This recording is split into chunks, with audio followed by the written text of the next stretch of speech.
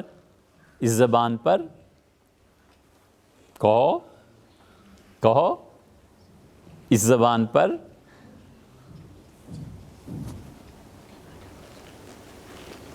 بولیں تو چلیں. جی کہیے آپ کو اس زبان پر قدرت حاصل ہے، آپ اس زبان پہ قدرت رکھتے ہیں. اچھا بس کریں، ایک پہیلی اور سناتے ہیں آپ. ٹھیک ہے جی کہیے بیٹے. ایک پہیلی اور. ٹھیک ہے. نیند آ رہی ہے؟ نہیں. اچھا ایک پہیلی اور سنیے، مگر یہ پہیلی بہت مشکل ہے بھئی، بہت مشکل. آپ کو پہلے ہی سے بتا دیں کہ اس کے لیے تھوڑا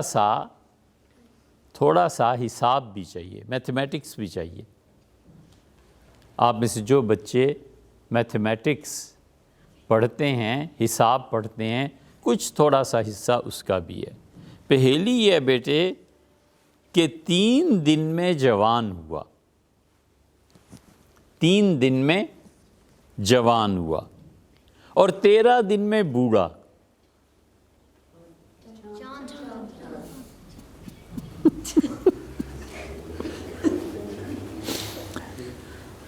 3 دن میں جوان ہوا اور 13 دن میں بوڑھا. 3 دن وہ قید رہے اور چوتھے دن وہ پیدا. یہ کیسے چاند ہے بھئی؟ پورا سنو. 3 دن میں جوان ہوا، 13 دن میں بوڑھا، 3 دن وہ قید رہے اور چوتھے دن وہ پیدا. سمجھے؟ اب بولو جو صحیح جواب. کس نے کہا تھا سب سے پہلے کہ چاند؟ نہیں، ان سے پہلے پیچھے سے اور بھی آواز. جی کس نے کہا تھا چاند؟ جی اچھا بھیا آپ کو ہی مان لیتے ہیں. آپ نے کہا تھا نا چاند. دوسری آواز آپ کی ہمارے کان میں پڑی تھی. چاند کیسے آپ نے کہہ دیا؟ آپ اپنے کہے کے ذمہ دار ہیں نا. ہر بچہ اپنی گفتگو کا ذمہ دار ہے. ٹھیک ہے؟ آپ یہ نہیں کہہ سکتے کہ میں نے ناشتے میں قہوے میں جلیبیاں ڈالی. قہوے میں کیا پڑتا ہے؟ چائے بنانے کے لیے قہوے میں کیا پڑتا ہے؟ دودھ. اب کوئی کہے جلیبیاں اور پھر وہ کہے نہیں میں نے تو نہیں. غلط بات ہے بھئی. جو آپ نے زبان سے کہا آپ اس کے پابند ہیں. ٹھیک ہے بیٹے؟ ہمیشہ یاد رکھو بات جو ہوتی ہے نا بیٹے، وہ ہماری اپنے کنٹرول میں، ملکیت میں ہوتی ہے. اپنے الفاظ کے ہم مالک ہوتے ہیں، مگر جوں ہی وہ ہونٹوں سے باہر نکلی اب پوری پبلک کا حق بن گیا اس میں. اب آپ نہیں کچھ کر سکتے. ہمیشہ سوچ سمجھ کے بولیے. چاند آپ نے کیسے کہہ دیا بھئی؟ اب آپ اسے ثابت کریں.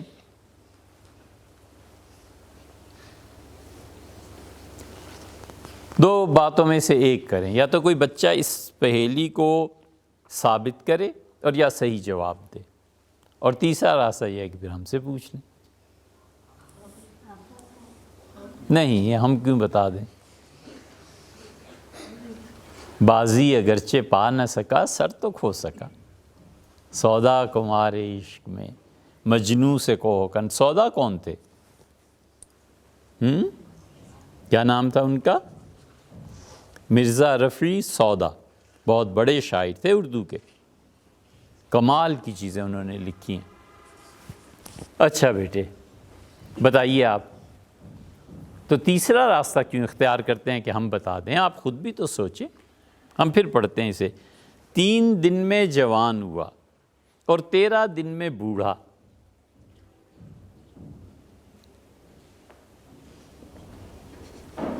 3 دن وہ قید رہے اور چوتھے دن وہ پیدا. جس بچے نے بھی کہا ہے نا کہ چاند، اسے بالکل ٹھیک کہا. اگرچہ وہ ثابت نہ کر سکے لیکن بیٹے ہے یہ چاند ہی. جب نے پہلی مرتبہ اس کو پڑھا تھا تو ہم سوچتے رہے، لیکن ہم کبھی بھی ذہین نہیں تھے تو اس لیے ہمیں کیا سمجھ آ سکتی تھی. بہت دن سوچتے مگر پہنچے نہیں. کمال ہے، آپ نے بہت اچھا جواب جس سے بھی دیا. اس کی بنیاد کیا ہے جواب کی بنیاد بیٹے کبھی سماعت ہوتی ہے. اس لیے کوئی آدمی کسی بات کا جواب دیتا ہے تو ہم سمجھ جاتے ہیں کہ اس کی ذہنی استعداد اتنی نہیں ہے کہ جواب دے سکے. یقیناً کسی سے سنا ہے. پھر کبھی کبھی کوئی آدمی جواب دیتا ہے نا تو ہم کہتے ہیں اس سے ضرور کہیں پڑھا ہے وگرنہ اس سے نہیں آ سکتا. کبھی کبھی جواب کی بنیاد اس کا تجربہ ہوتا ہے اور کبھی کبھی جواب کی بنیاد الہام ہوتا ہے. یہ جن کے جواب کی بنیاد بیٹے الہام ہوتا ہے نا، ان سے کبھی نہیں الجھنا چاہیے. وہ جو الہام انہیں کرتا ہے نا وہ پھر مقابلے میں آ جاتا ہے. وہ کہتا ہے میں نے دیا ہے جواب تو تم میرے جواب کا مقابلہ کرنے چلے ہو. پھر وہ ہار جاتا ہے. ٹھیک ہے بیٹے؟ تو اس لیے 3 دن میں جوان ہوا. اصل میں چاند کے تو 3 ہی دن ہوتے ہیں اس کی جوانی کے، 13، 14 اور 15. 13 کو بھی چاند بھرپور ہوتا ہے نا، روشنی اس کی. چاند کی روشنی کو کیا کہتے ہیں؟ چاندنی. اور سورج کی روشنی کو کیا کہتے ہیں؟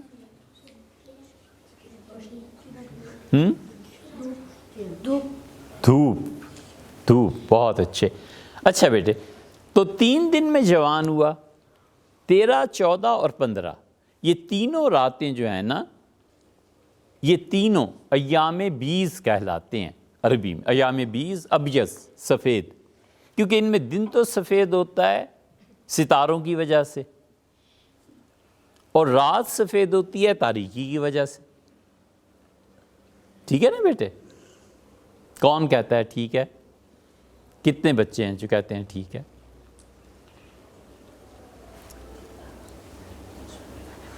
آپ جو سر ہلا رہے ہیں، آپ جو منڈی مار رہے ہیں، یہ پیار کا جملہ ہے. کیا منڈی مار رہے ہو؟ ہم نے کہا کہ دن ستاروں کی وجہ سے روشن رہتا ہے. یہ غلط ہے. اسی لیے کہا کہ ہم بھی دیکھیں کہ آپ سو رہے ہیں یا سن رہے ہیں یا جاگ رہے ہیں یا دیکھ رہے ہیں. سننا، دیکھنا، سونا، جاگنا. تو ایام بیض اس لیے انہیں کہتے ہیں کہ دن کو تو سورج کی وجہ سے روشنی ہوتی ہے اور رات کو چاند کی وجہ سے. اس لیے 13، 14 اور 15 یہ جب بخاری شریف اللہ کرے آپ پڑھیں وہاں پہ ایک جگہ یہ مسئلہ آیا ہے تو ایام بیض کہلاتے ہیں. حضور صلی اللہ علیہ وسلم نے نصیحت کی تھی عبداللہ بن عمر بن العاص رضی اللہ عنہ کو، اس میں آتے ہیں یہ الفاظ.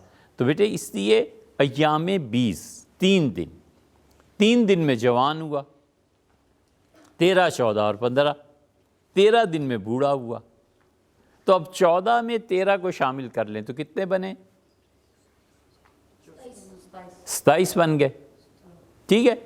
27ویں کو چاند پھر آہستہ آہستہ ہوتا تو 16 سے ہی شروع ہو جاتی ہے اس کی روشنی کم اور چاند گھٹتا جاتا ہے. اس کے کنارے کٹتے جاتے ہیں حتیٰ کہ 27 کے بعد اگر چاند آپ دیکھیں گے تو وہ چاند بالکل تھوڑا سا رہ جاتا ہے اور پھر وہ غائب ہو جاتا ہے. اس کے بعد کیا ہوا؟ 3 دن وہ قید رہے. 27, 28 اور 29. اسی لیے ہم رکے تھے کہ ہمیں پتا تھا آپ 29 کہیں گے. 29. 3 دن وہ قید رہتا ہے, 3 دن وہ چھپ جاتا ہے, اور کبھی ایسے ہوتا ہے, ٹھیک ہے, اور کبھی 30ویں کو بھی. چاند کی عمر تھوڑی ہوتی ہے اور چوتھے دن وہ پیدا, تو پھر وہ چوتھے دن یعنی 27, 28, 29, 30 کی شام کو وہ پیدا ہو جاتا ہے, تو چاند نظر آنے لگتا ہے. ٹھیک ہے, تو ہے یہ چاند ہی. جس بچے نے بھی جواب دیا بہت اچھا, بہت جلدی اس نے سمجھا. مگر بیٹے اس کی تشریح یہ ہے. اچھا, ایک بات آپ سے رہ گئی. بلبلہ پانی پہ نمودار ہوتا ہے. ہمارے ذہن میں بار بار آ رہا تھا کہ ہم پچھلی بات کو پورا کر لیں, تو کر لیں پورا, یا پھر آئندہ پورا کر لیں. اچھا, یہ کچھ لوگ انگڑائیاں لے رہے ہیں, کچھ جمائیاں لے رہے ہیں. ٹھیک ہے بیٹے, تو آپ توجہ سے سنیے. دیکھو بیٹے, ایک ہوتے ہیں اصل معانی اور ایک ہوتے ہیں مجازی معانی. اصل معنی شیر کے کیا ہیں؟ اصل معنی شیر کا کیا ہے؟ ایک درندہ ہے جو جنگل میں ہوتا ہے, اور جب کسی کو کہنا ہو کہ تم بڑے بہادر ہو تو کہتے ہو تم تو شیر ہو یار. تو شیر جو ہے, شیر یہ اصل میں تو درندہ ہے, لیکن مجازی معنی جب اس کے کرتے ہیں تو وہ ایک ایسے معنی ہیں جو حقیقی نہیں ہیں, اصل نہیں ہیں, بلکہ آپ اسے دوسرے رنگ میں استعمال کر رہے ہیں. سمجھے کہ نہیں سمجھے؟ زندگی بلبلہ ہے. بلبلہ تو وہ ہے اصل, بہت نازک ہے نا, آتے ہی چل پڑتا ہے, پیدا ہوتے ہی ختم ہو جاتا ہے. زندگی کو جو بلبلہ کہا گیا تو اسی لیے کہ یہ بہت جلدی فنا کی طرف چل پڑتی ہے. ٹھیک ہے, اسی لیے مجازی معانی سوچنے چاہیے. جب بھی کوئی گفتگو کرتا ہے تو اس کی گفتگو میں یہ الگ کرنا چاہیے کہ یہ حقیقی معانی میں لے رہا ہے یا مجازی معانی میں لے رہا ہے. مثلاً کیا مثال آپ کو دیں؟ کوئی آسان سی مثال ہو نا, کوئی آسان سی مثال ہو نا, حقیقی اور مجازی معنی. چہرہ ہے کہ دیکھنے کی تاب نہیں, چہرہ ہے کہ دیکھنے کی تاب نہیں, اور کہتا ہے کہ سورج دیکھنے کی تاب نہیں, تو وہ چہرے کو سورج کے برابر کہہ رہا ہے. اوہو بیٹے, غالب نے بڑی زبردست بات کہی ہے. اب آپ سمجھیں گے کیا اور ہم عرض کیا کریں گے, مگر بات زبردست کہی ہے اس نے. چہرہ کسی کا بہت نورانی, کہتے ہیں جیسے سورج چڑھا ہوا ہے, جیسے سورج نکلا ہوا ہے, تو اس چہرے کی تمازت, اس چہرے کی نورانیت, اس چہرے کی روشنی, اس کو سورج سے تشبیہ دے رہے ہیں. اور تشبیہ اور مجاز میں بھی فرق ہے, وہ جب آپ بڑے ہوں گے تو پھر پڑھ لیجئے گا. لیکن مجازی معنی دیکھنے پڑتے ہیں کہ کیا ہے. ہمیشہ کلام میں مجازی معنی دیکھنے چاہیے. ٹھیک نا بیٹے؟ اگر آپ مجازی معنی کسی چیز کے دیکھنے پر قدرت رکھتے ہیں تو ایک بڑی زبردست چیز آپ کے ذہن میں آ سکتی. ہم بتائیں کیا؟ بیٹے یہ خواب انسان دیکھتا ہے نا, اس کی تعبیر کے علم میں اسے فائدہ پہنچتا ہے. خواب کی تعبیر میں یہ علم خالص اللہ کی طرف سے ہوتا ہے, یہ کسی انسان کے بس کی بات نہیں ہوتی. بس اللہ تعالیٰ کسی انسان کو یہ علم دیتا ہے. حضرت یوسف علیہ السلام نے اللہ کا شکر ادا کیا اور کہا کہ علمتنی من تاویل الاحادیث, اللہ تیرا بڑا ہی کرم ہوا مجھ پہ کہ تو نے مجھے خوابوں کی تعبیر سکھائی. لیکن دنیا کے کاموں میں دنیا کے علوم میں یہ جو چیز ہے نا، حقیقی اور مجازی معانی، یہ بہت زیادہ اس میں کام آتا ہے۔ مثلا ایک آدمی نے دیکھا کہ ثریا ستارہ بہت چمکدار، بہت روشن ہوتا ہے۔ آپ میں سے کسی بچے کو ستاروں سے دلچسپی ہے؟ کس کو؟ کسی بچے کو ستاروں سے دلچسپی ہے؟ ان کو ہے کیا؟ مزمل کو؟ ہاں، مزمل دیکھا کرو آسمان پہ، یہاں پر مختلف نقش و نگار ملتے ہیں۔ ایک چارپائی بھی ہے، دیکھیے کبھی؟ اس چارپائی کے ساتھ 3 ستارے بھی ہیں، نہیں دیکھی؟ مریخ کبھی کبھی نظر آتا ہے، زہرہ نظر آتا ہے، بہت تیز، بہت چمکتے ہوئے۔ ایک سرخ ستارہ آسمان پہ، بہت سرخی ہوتی ہے اس میں، مریخ، سمجھے؟ یہ بہت سی چیزیں ہوتی ہیں۔ ثریا بھی ہوتا ہے ایک سیارہ۔ ایک آدمی نے ابن سیرین رحمۃ اللہ علیہ سے آ کے کہا کہ میں نے ثریا ستارے کو دفن کیا ہے، میں نے دیکھا ثریا چمک رہا ہے، بہت جگمگاہٹ ہے، اور میں نے اس کو دفن کر دیا ہے۔ تو انہوں نے کہا پھر کہو، اسے پھر کہو، پھر کہی۔ تو اٹھ کھڑے ہوئے اور اپنی ہمشیر کے گھر چلے گئے۔ تو اس سے کہا آپ نے میرے سوال کا جواب نہیں دیا۔ انہوں نے کہا اس کا مطلب ہے کہ تم میرے جنازے میں آؤ گے، میں اب جا رہا ہوں دنیا سے۔ وہ حیران رہ گیا کہ میں نے ثریا کو دفن کیا ہے، حضرت اپنے متعلق کہتے ہیں۔ تو ثریا ستارہ جو تھا نا، یہ علم کا ایک سمبل تھا، علم کی ایک نشانی تھی۔ تو وہ سمجھ گئے کہ اس زمانے میں تعبیر کا علم مجھ سے زیادہ بڑا کوئی آدمی ہی نہیں ہے، میں ہی جانتا ہوں۔ وہ سمجھ گئے تھے، تو انہوں نے تعبیر بھانپ لی کہ اب میری موت کے دن قریب آ گئے، اور یہ شخص ثریا کے جنازے میں ثریا کو دفن کر رہا ہے، تو یہ ان میں ہوگا جو مجھے دفن کریں گے۔ اور واقعی وہ کہتا ہے کہ 3 دن کے بعد حضرت کا انتقال ہو گیا اور میں ان کے جنازے میں شامل ہوں۔ اس لیے بیٹے، الفاظ کے حقیقی معانی اور مجازی معانی آپ کو سیکھنے چاہیے۔ اور آئندہ کیا ہوگا؟ کہانی یا پہیلیاں؟ اچھا اب بتائیے، اب فیصلہ کر لیتے ہیں کہ کہانی یا پہیلیاں۔ اب آپ ہاتھ کھڑا کیجیے۔ کہانی کون سے؟ چلیے آئندہ انشاءاللہ آپ سے ایک کہانی، آئندہ آپ سے ایک کہانی کہیں گے۔